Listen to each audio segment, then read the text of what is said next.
আমরা কোনো আদুভাই দাদুভাই শিক্ষা প্রতিষ্ঠানে গিয়ে আমাদের সন্তানদের উপর সড়িগুড়া কামড়ে এটা দেখতে চাই না। আমরা বিএনপিকে পরিষ্কার বলে দিচ্ছি, আমরা দেখতে পাচ্ছি সম্প্রতি কয়েকদিন ধরে বিভিন্ন জায়গায় জায়গায় শিক্ষা প্রতিষ্ঠানে, ঢাকা বিশ্ববিদ্যালয়ে, এমনকি এখান থেকে মাত্র কয়েক গজ দূরে মানুষের আশ্রয়ের জায়গা, আইনের আশ্রয়ের জায়গা থানা, সেই থানার ভিতরে ঢুকে দুঃখজনকভাবে ডাকসুর নির্বাচিত প্রতিনিধিদের উপরে হামলা করা হয়েছে। বার্তা পরিষ্কার। যেদিন তারা গণভোটের রায় অস্বীকার করেছেন, আমি বলেছিলাম বিএনপি আজকে থেকে ফেসিবাদের পথে যাত্রা শুরু করলো।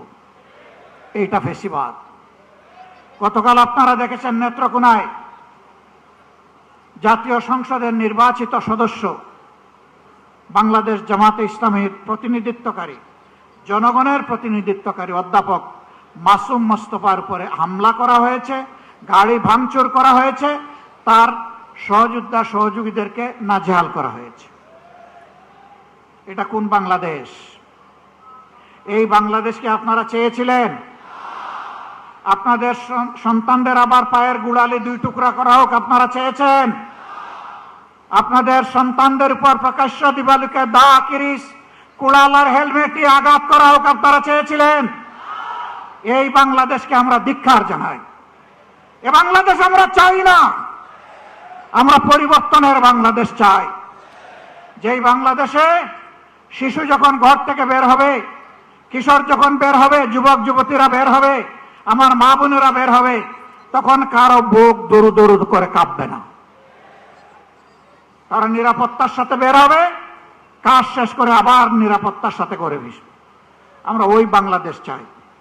আমরা শিক্ষা প্রতিষ্ঠানে আমাদের সন্তানদের হাতে দা, কিরিশ, কুড়াল দেখতে চাই না।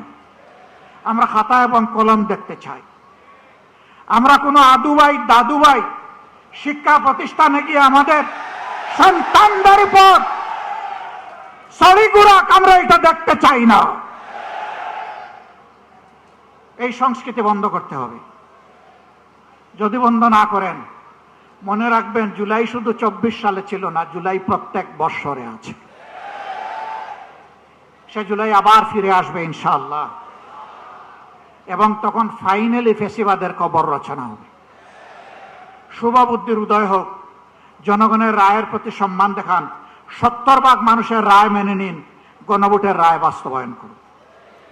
যদি না করেন, আমাদের লড়াই সংসদের ভিতরেও চলবে, খোলা ময়দানেও চলবে ইনশাআল্লাহ।